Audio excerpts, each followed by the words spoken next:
Okay, good afternoon students. Let's start our class. तो बेटा हम एक क्वेश्चन पेपर देख रहे थे नीट के लिए। तो वहाँ पे हमने जूलॉजी का सेक्शन कर रहे थे, जहाँ पे हम लगभग हमने 35 क्वेश्चन देख लिए हैं। लास्ट के 15 क्वेश्चन ख़त्म करके इस पेपर को हम कंप्लीट करते हैं, ठीक है। तो सेक्शन बी है, यहाँ पे आपको 15 क्वेश्चन मिलते हैं, जिसमें आपको 10 अटेम्प्ट करने होते हैं, 5 क्वेश्चन आपको चॉइस मिल रहे हैं, है ना। तो आपको एक, जैसे बॉटनी है, बॉटनी में टोटल 50 क्वेश्चन आएंगे। 35 क्वेश्चन शुरुआत के आपको इनिशियली ऑल द क्वेश्चन आपको बना सकते हैं। उसके बाद 15 क्वेश्चन है, जिसमें से आपको 10 बनाना है। यहाँ पे आपको कंडीशन है कि 10 क्वेश्चन मैक्सिमम आपको यहाँ से अटेम्प्ट करना है। तो उसको मिला के टोटल 45 क्वेश्चन होता है, राइट। तो हम देखते हैं सेक्शन बी में क्वेश्चन क्या क्या है। 186 question number, if the inside of membrane becomes more negative it leads to, है ना।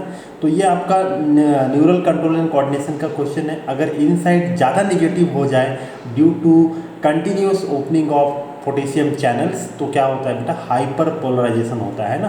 तो आपका आंसर क्या आ जाएगा, 3rd नंबर आ जाएगा। Okay, let's move to next question. Question number 187, match the following column with the column 2। आपके पास इधर डिफरेंट रीजन्स दिए हुए हैं, जिसमें आपको क्या करना है, कॉलम 2 से मैच करना है, ठीक है। तो क्वेश्चन नंबर 187 को देखें अपन। तो माइलिन सेरेब्रल कॉर्टेक्स में आपको मल्टीपोलर न्यूरॉन देखने को मिलेगा, ठीक है। एम्ब्रियोनिक न्यूरॉन हम देखें तो एम्ब्रियोनिक न्यूरॉन आपको यूनिपोलर देखने को मिल जाएगा, ठीक है। तो पहला का सी और दूसरा का ए। रेटिना ऑफ आई देखें तो बाइपोलर न्यूरॉन। और माइलिन शीथ में आपको क्या देखें, कौन से सेल होते हैं, स्वान सेल होते हैं, ठीक है। तो आप मैच कर लेंगे, पहला का सी आपको 3rd ऑप्शन में दिख रहा है, तो ये आपका आंसर हो जाएगा, ठीक है। 3rd ऑप्शन हो जाएगा। Okay, let's move to next question. Question number 188, select the incorrect statement. Natural selection is a heritable variation and by reproduction leave greater number of progeny. तो ठीक है, डार्विन का कहना यही था कि नेचुरल सिलेक्शन एक हेरिटेबल वेरिएशन होता है और रिप्रोडक्शन से जो रिप्रोडक्टिव फिटनेस जिसका ज़्यादा होता है, they will leave more number of progeny. सही है। By the time of 500 million years ago invertebrates were formed and were active. तो 500 million year ago yes invertebrates were formed, है ना, and they were active. Reptiles lay thick celled egg which do not dry up in sun unlike those of amphibians. बिल्कुल सही है बेटा, इसको हम क्लूडॉइक egg बोलते हैं, जिसमें थिक सेल्ड एग होता है। रेप्टाइल्स ऐसे ही एग छोड़ते हैं क्लूडॉइक, जबकि एम्फीबियंस का नॉन क्लूडॉइक एग होता है, जिसमें थिक सेल नहीं होता है। बिकॉज थिक सेल क्या करता है, it prevents the egg from drying out, है ना। तो ये भी बिल्कुल सही है। During stabilisation of natural selection more individual acquire value other than mean character value. तो आप सेलेक्शन जब पढ़े हो तो वहाँ 3 टाइप का सेलेक्शन है ना, stabilising, disruptive selection and directional selection. तो स्टेबलाइजेशन में क्या होता है बेटा, कि स्टेबलाइजेशन में जो मीन कैरेक्टर वैल्यू होता है वो ज़्यादा एक्वायर होता है, राइट। तो यहाँ पे उल्टा दिया हुआ है कि during stabilisation of natural selection more individuals acquire value other than mean character value, है ना। तो अदर देन बोल रहा है, तो गलत दिया हुआ है। तो ऑप्शन हो जाएगा 4 की इनकरेक्ट है वो। Question number 189, which are the following parts of nephron play a significant role in the maintenance of high osmolarity of medullary interstitial fluid. इसमें से कौन सा पार्ट रोल करता है हाई मेडुलरी इंटरस्टिशियल फ्लूइड। तो आपको पता है लूप ऑफ हेनले में असेंडिंग लूप ऑफ हेनले होता है, that is very important for maintaining the medullary interstitial fluid का ऑस्मोलरिटी, हाई ऑस्मोलरिटी बनाए रखने के लिए, है ना, ताकि डिसेंडिंग लूप ऑफ हेनले से वाटर निकले, ठीक है। तो आपको ये बिल्कुल मैकेनिज्म भी बताए थे, तो आंसर यहाँ पे आपको मिल जाएगा हेनलेस लूप, ठीक है। क्वेश्चन नंबर 190, गिवन बिलो और 2 स्टेटमेंट। स्टेटमेंट 1 देखें तो क्या है हमारे पास, cartilage a hard and non pliable ground substance rich in calcium salt and collagen fibres, ठीक है। ओके, आगे देखें, most of the cartilage in vertebrate embryo are replaced by bones in adult. In the light of above statement choose the correct answer from the option given below. ठीक है। So cartilage is solid hard, it is solid in nature, so it is hard, non pliable ground substance rich in calcium salt and collagen fibres.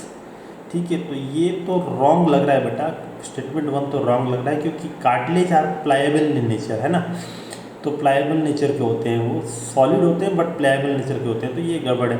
Most of the cartilage in vertebrate embryo are replaced by bones in adult, ये सही है। तो यहाँ पे answer अपन ले लेंगे, statement 1 is correct and statement 2 is incorrect. तो 190 का क्या हो जाएगा, 4 हो जाएगा। ठीक है, question number 191, Eustachian tube connects, Eustachian tube connect करता है मिडिल ईयर को फेरिंज से, है ना, तो मिडिल ईयर को फेरिंज से कनेक्ट करता है।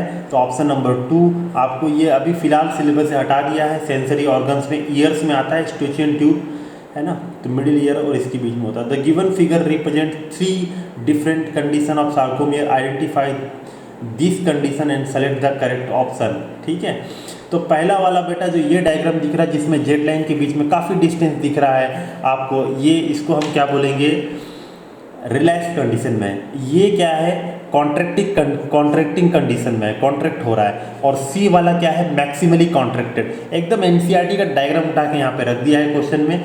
तो आप देखो पहला वाला क्या बोल रहे थे, हम रिलैक्स बोल रहे थे, पहला रिलैक्स यहाँ पे है, दूसरा वाला कॉन्ट्रैक्टिंग और तीसरा वाला मैक्सिमली कॉन्ट्रैक्ट। तो आंसर क्या हो जाएगा, सेकंड नंबर हो जाएगा। ठीक है, good.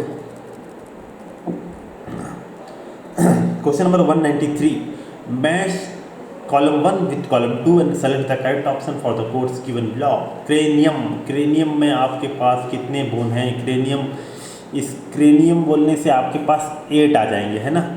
School, cranial and face bone दोनों मिला के बोल रहा है, तो आपके पास कितने आ जाएंगे, 22 आ जाएंगे। ठीक है, फेस में कितने बोन है, 14 बोन है, हिंड लिम्ब में कितने हैं, 30 हैं, रिब्स में कितने हैं, 24 है। तो मैच करना है इसको, बेसिकली ये बोन्स का आपका 206 अगर आपको अच्छे से पता है तो it's very easy question to match. ठीक है, तो ए का हम क्या क्रेनियम का बोले थे 8, 1 और 2 देखो ऑप्शन नंबर 2 दिख रहा है, बहुत इजी, एक ही ऑप्शन दिख रहा है, ये वाला सीधा सीधे मिल जाएगा। ठीक है, identify the diagram given below. तो आपको यहाँ पे क्या दिख रहा है कि यहाँ वास डिफेंस जो जा रहा है तो यहाँ पे कट किया हुआ है ना, कट किया हुआ है। तो ये क्या है, सर्जिकल मेथड है फॉर, है ना, रिप्रोडक्टिव हेल्थ में जो आप पढ़े हो, फॉर स्टेरिलाइजेशन। तो ये आंसर हो जाएगा आपका वैसेक्टोमी, है ना, क्या हो जाएगा, वैसेक्टोमी हो जाएगा। ठीक है, तो it's also very easy question. Question number 195, filariasis, a helminthic disease diagnosed by swollen limb is caused by Wuchereria bancrofti या वूचेरिया मलई, है ना। तो बैंक्रॉप्टी, वूचेरिया आपको पता है, and B act as a vector. तो फीमेल क्यूलेक्स मॉस्किटो जो होता है which act as a vector for this, है ना, तो फीमेल क्यूलेक्स मॉस्किटो, तो वूचेरिया के साथ में फीमेल क्यूलेक्स, ये आपको मिल गया, ऑप्शन नंबर 2 बन जाएगा। ठीक है, एलिफेंटिस डिसीज के बारे में बात कर रहे हैं बेटा। ठीक है, तो क्वेश्चन नंबर यहाँ पे 196 हम देखें तो आपको match the column 1 with their generic name in column 2 and their correct order of taxonomy category in column 3 and choose the correct option. ठीक है, तो ये अभी आपके सिलेबस में नहीं है, क्योंकि मेटाथेरिया, यूथेरिया, यूथेरिया, प्रोटोथेरिया ये अभी फिलहाल उतना पढ़ना है नहीं। ठीक है, फिर भी एनीवे क्वेश्चन नंबर 196 हम देख लेते हैं। तो ऑप्शन नंबर ये आपका ए टेरोपस यूथेरिया, है ना, तो ये आपका ऑप्शन नंबर ये A33, A Pteropus and Eutheria. ठीक है, तो ये आपका पहला का A33 बोलने, ये वाला ऑप्शन आपको मिल जाएगा, ऑप्शन नंबर 2 आप एक बार देख लीजिएगा। ठीक है, अभी फिलहाल सिलेबस में इतना है नहीं डिटेल में कि अपने पास यूथेरिया प्रोटोथेरिया पढ़ना नहीं है। ठीक है, आगे देखते हैं, the secondary metabolite toxin are, secondary metabolite toxin कौन से, तो ऑप्शन नंबर 3 आ जाएगा, abrin and ricin, these are the 2 toxin which are secondary metabolites. ठीक है, उसके बाद question number 198, ori refers to origin of replication, कोई क्या बोलते हैं, हम ओराई बोलते हैं, प्लाज्मिड में होता है, डीएनए रेप्लिकेशन में भी मिल जाएगा आपको। Question number 199, choose the incorrect statement. तो इनकरेक्ट स्टेटमेंट चूज करना है, यहाँ पे पढ़ें, द स्मेल साइट, स्मेल और the presence of food in the oral cavity can stimulate the secretion of saliva. ठीक है, बिल्कुल सही है, देखने से, उसके खुशबू से, या फिर presence of the food in the oral cavity, आपके मुंह में डालने से ही सलाइवा का सिक्रेशन हो जाता है, बिल्कुल सही है। The activity of gastrointestinal tract under neural and hormonal control for proper coordination of different parts, बिल्कुल सही है बेटा, क्योंकि जीआई ट्रैक्ट जो है it's both under neural and hormonal control for better coordination, ठीक है, तो सही किया है। Gastric and intestinal secretion are also stimulated by neural signal, बिल्कुल सही है। Sympathetic parasympathetic autonomic nervous system से इन्वॉल्ट्री मैनर से बिल्कुल कंट्रोल होता है न्यूरल सिग्नल से। Hormonal control of the secretion of digestive juices is carried out by the local hormones produced by the hypothalamus and pituitary glands, ठीक है, तो ये ऑप्शन बेटा गलत है। Hormonal control of secretion of digestive juices is carried out by the local hormones produced by hypothalamus and pituitary gland, ठीक है, तो ये गड़बड़ दिया हुआ है, ठीक है। Local hormone hypothalamus pituitary gland से नहीं बनता है बेटा, वो आपको मैं एक और आपको सीसी के कोलेसिस्टोकाइनिन है ना, जीआईपी गैस्ट्रो इनहिबिटरी पेप्टाइड आपको हार्मोन चैप्टर में बताया था, वहाँ से ये कंट्रोल होता है, तो उसमें हाइपोथैलेमस और पिट्यूटरी ग्लैंड का उतना रोल नहीं है।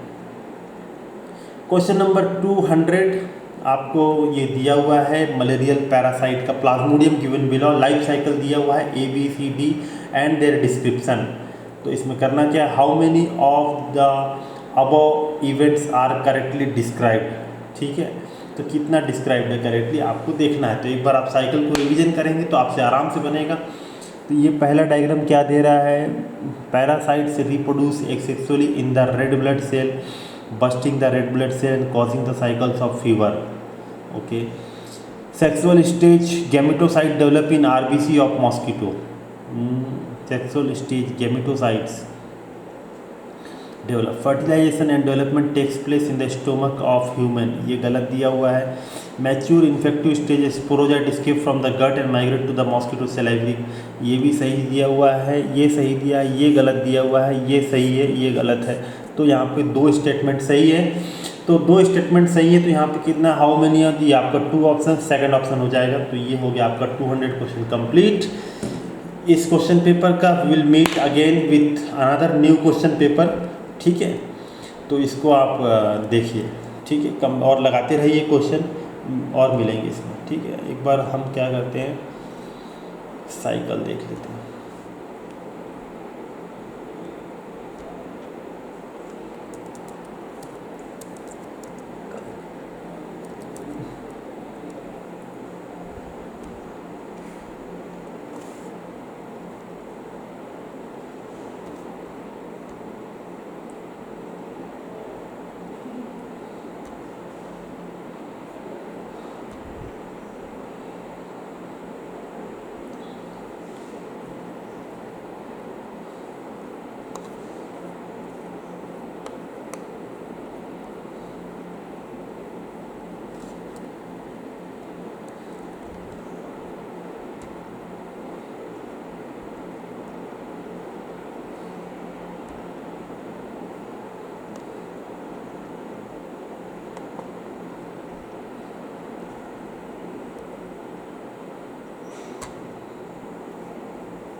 ठीक है, तो आप देख पा रहे हैं, है ना, तो ये लाइफ साइकिल ऑफ प्लाज्मोडियम है। So when the mosquito bites another human sporozoites injected, तो स्पोरोजाइट क्या है बेटा, प्लाज्मोडियम का इट्स इन्फेक्टिव स्टेज, है ना, जो फीमेल आपके एनाफिलिस मॉस्किटो के स्टोमक में डेवलप होता है and it comes when it get matures, तो ये स्केप होके इसके सलाइवा में आ जाता है, जो अभी स्टेटमेंट हम देखे थे, है ना। सलाइवा में आने के बाद जब ये किसी भी एक अनदर ह्यूमन को बाइट करता है, तो जब वो ब्लड सक कर रहा है तो आपके ब्लड में स्पोरोजाइट्स रिलीज हो जा रहा है, ठीक है। अब ये स्पोरोसाइट्स आपके ब्लड से माइग्रेट होते हुए कहाँ पहुँच जाते हैं, लीवर में, and the liver they get a plenty of fluid, है ना, वहाँ पे आप ग्लूकोज ग्लाइकोजन काफ़ी स्टोर करके रखे हो, तो वहाँ पे वो जाके they utilise the food and multiply, ठीक है। तो parasite sporozoites reach the liver through the blood, ठीक है। अब लीवर में पहुंचने के बाद जब लीवर में ये काफ़ी मल्टीप्लाई कर लेंगे, then they will come out from the liver and they will flow in the blood and blood में जाके वो आपके आरबीसी को इन्फेक्ट करेंगे and they will multiply again thousands of times. ठीक है, आपके आरबीसी को क्या करेंगे, बस्ट करेंगे, और आरबीसी को बस्ट करने से one chemical will be released called haemozoin, है ना, टॉक्सिक केमिकल है हीमोजॉइन, जिसके कारण आपको फीवर एंड चिल फील होता है ना। Fever and chill is caused due to the haemozoin release due to the degradation destroying of the RBC. ठीक है, कौन सा साइकिल चल रहा है यहाँ पे, एसेक्सुअल रिप्रोडक्शन, एसेक्सुअल साइकिल चल रहा है पैरासाइट्स का। ठीक है, तो ये मल्टीप्लाई करेंगे, they will come out by bursting the RBC and again infect a new RBC, the cycles continues and finally they will form gametes. ठीक है, तो parasites reproduce asexually in the red blood cell, bursting out the cells, fever release, parasites infect new red blood cell. ठीक है, then finally अब यहाँ पे आपके पास gametes बन जाएंगे, male gametes and female gametes, human host के अंदर ही बन जाता है ना mail and female gametes. But उसके बाद जब मॉस्किटो फिर से आके बाइट करता है, when he sucks the infected person's blood, तो ये male and female gamete will transfer into the female mosquito, है ना, वो कहाँ चले जाएगा, फीमेल मॉस्किटो। तो female mosquito takes up the gametocyte with the blood meal, meal मतलब उसका खाना हो गया। ठीक है, तो ब्लड मील के थ्रू वो अपना गैमेटोसाइड्स ले लिए। अब ये गैमेटोसाइड का क्या होगा, फर्टिलाइजेशन होगा and development takes place in the mosquito's intestine, और डेवलपमेंट होने के बाद में when they will completely develop they will form again sporozoites, और स्पोरोजाइट्स सलाइवा में, इंटेस्टाइन से कहाँ आ जाएगा, सलाइवा में। So mature infective stage sporocyte escape from the intestine and migrate to the mosquito's salivary gland। तो ये इनका लाइफ साइकिल है। अब ये क्या है, देखो गैमिट्स यहीं पे बन गए। आप क्या देख रहे थे कि गैमिट्स जो थे, गैमिट्स आपके कहाँ बन गए, गैमिट्स यहीं बन गए ह्यूमन के अंदर में।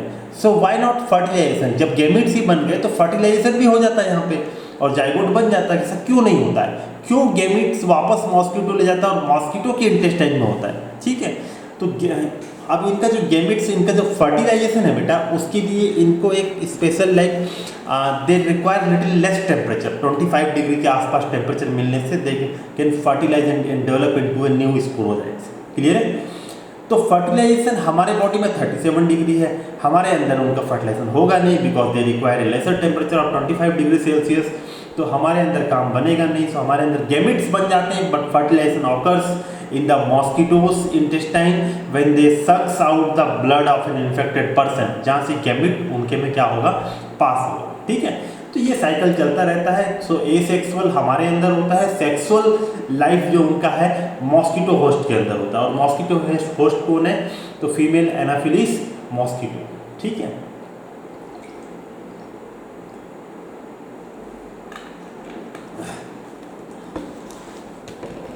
Okay, so I think it will be better if you meet again tomorrow with a new question paper. I will meet tomorrow again with a fresh new question paper, so that we can again make a question from the botany and zoology and practice more number of questions, so as to get a comfort zone for the 5th of May, है ना। ठीक है, thank you for today's class. We'll meet tomorrow again with a new question paper. All the best, prepare well, हंसते रहिए, मुस्कुराते रहिए, है ना, और प्रिपरेशन करते रहिए, कॉन्फिडेंस बनाए रखिए। ठीक है, थैंक यू।